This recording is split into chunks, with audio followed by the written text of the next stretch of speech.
Good afternoon, everyone.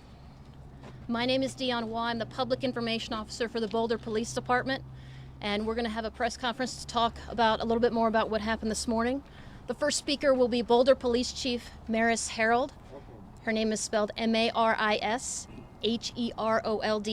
Our second speaker will be District Attorney Michael Dougherty. Michael, common spelling, Dougherty, D-O-U-G-H-E-R-T-Y. And our third speaker will be U.S. Attorney Cole Finnegan, C-O-L-E-F-I-N-E-G-A-N. We also have CUPD Chief Doreen Jokerst up here as well. We will have time for a few questions before they have to get back to an investigative briefing.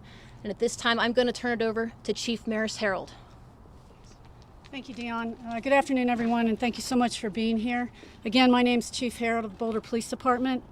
On Monday, January 31st, a male sent out a threatening email with a link to an 800-page manifesto threatening violence. That information was sent to the UCLA Police Department. Upon learning about this email, the UCLA PD tracked him to Boulder, and they notified the Boulder Police Department on the evening of January 31st. The Boulder Police Department immediately began an investigation with our state and federal partners and quickly located the suspect in the city of Boulder.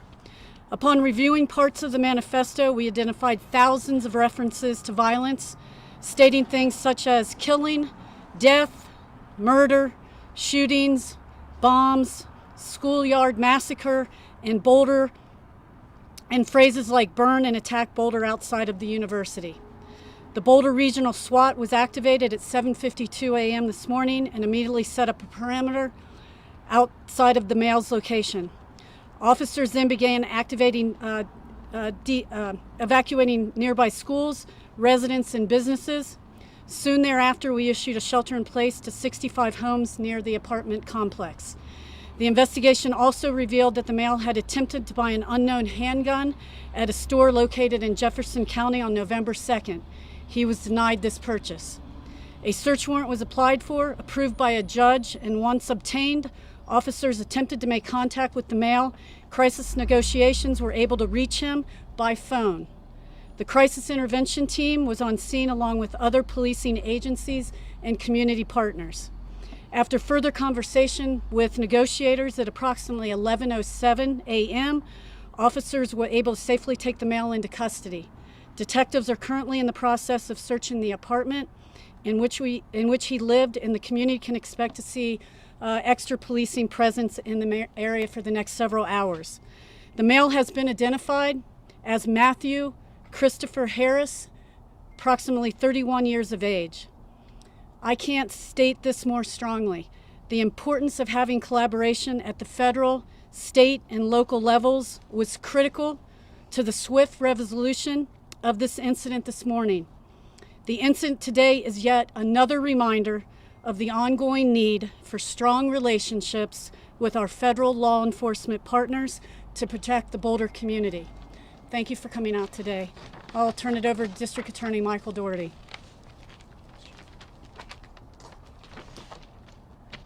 Good afternoon, and thank you for being here. I'm Michael Dougherty. I have the honor of serving as District Attorney for Boulder County, and I recognize that today was a scary day for the people of Boulder. And I want to acknowledge the outstanding work by the Boulder Police Department in responding to this threat as quickly as they did and bringing it to a safe and peaceful resolution.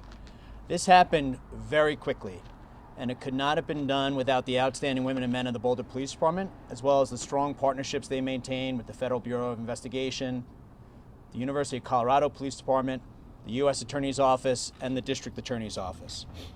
The Boulder Police Department took these threats and what they read in that manifesto very seriously and acted immediately. As the chief indicated, they learned about that on January 31st. That's yesterday. We have a safe and peaceful resolution today.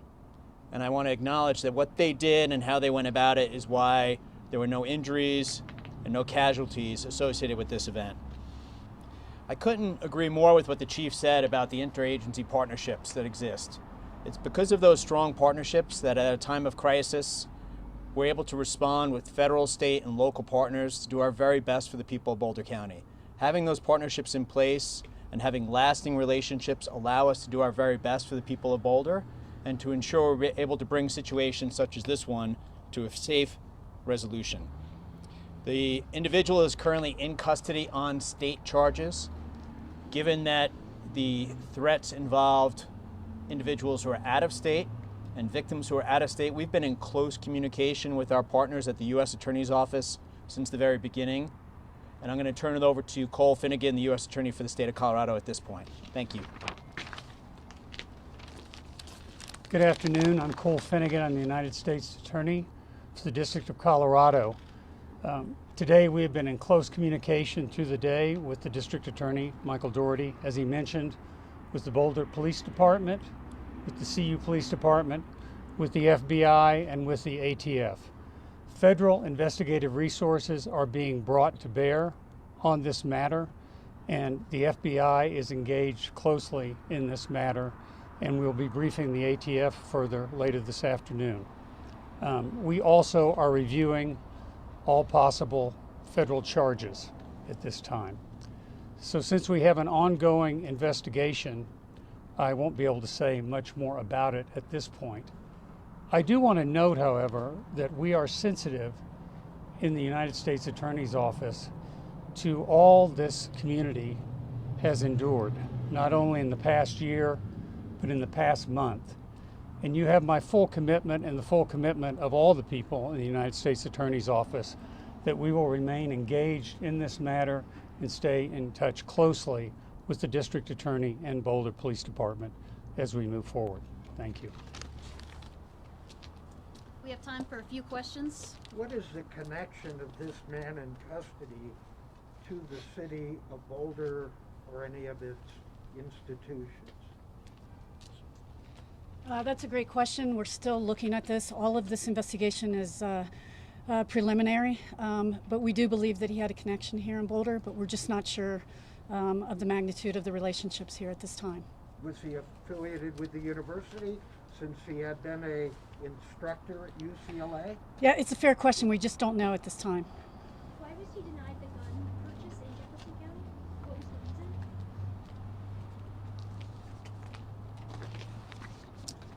So let me stress, as I do anytime I talk to members of the media, that the defendant is presumed innocent unless and until proven guilty, and any charges are merely an allegation at this point. That's a good question. There's an ongoing investigation into matters that took place while he was in the state of California. But just to answer your question very directly, based on a protection order that was issued in the state of California, there was a national database that included a provision that he was not allowed to purchase or possess a firearm. Based on that, we believe at this point, and again it's early in the investigation, that that was the basis for the denial when he attempted to purchase the firearm in early November that the chief referenced earlier. Did you make any threats during the negotiations? What are the state charges that he will be facing? So as to the state charges, it's still very much an active investigation, and I will highlight for you what the chief mentioned earlier, that the search of his apartment is still underway. So we'll be able to give you more information once the search is concluded and we get a little further into the investigation. And for your other question, I'll turn it back over to the chief. Regarding the brief contact our crisis negotiators had with this subject, it was very brief, several brief conversations.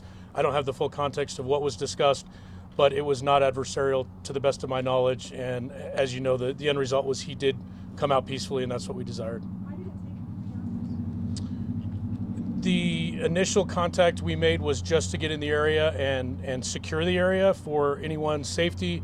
And we were waiting on a couple things as we worked to determine what possible charges we had until we actually made contact. So simply put, we wanted to get there, make sure we had good containment in the area, and then we worked forward there to make sure we safely made contact. Have the police had any other contact with him in Boulder? I know there was a guy who was arrested at the library yesterday.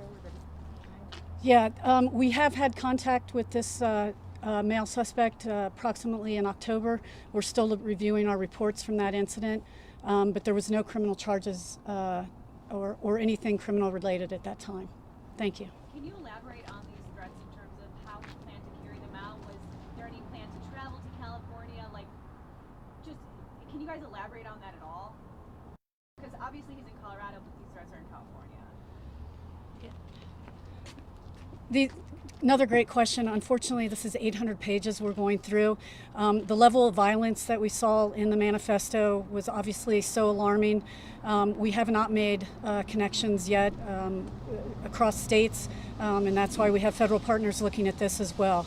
But I can tell you it was very violent and it was very disturbing. Did it mention violence here in Boulder, in Colorado, and at the elementary school that was evacuated? There was definitely references to Boulder in the manifesto and a university setting and a schoolyard setting.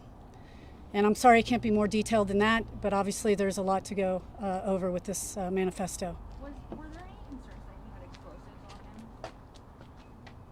I'm sorry, one more time? Were there any concerns with him carrying explosives or having explosives in his apartment? Well, I think anytime that we see this level of violence, I'm always concerned with explosives and any other devices that could cause harm to the community. So like Deputy Chief Redfern said before, we have to be so careful when we are trying to contain an area that explosives are always an option.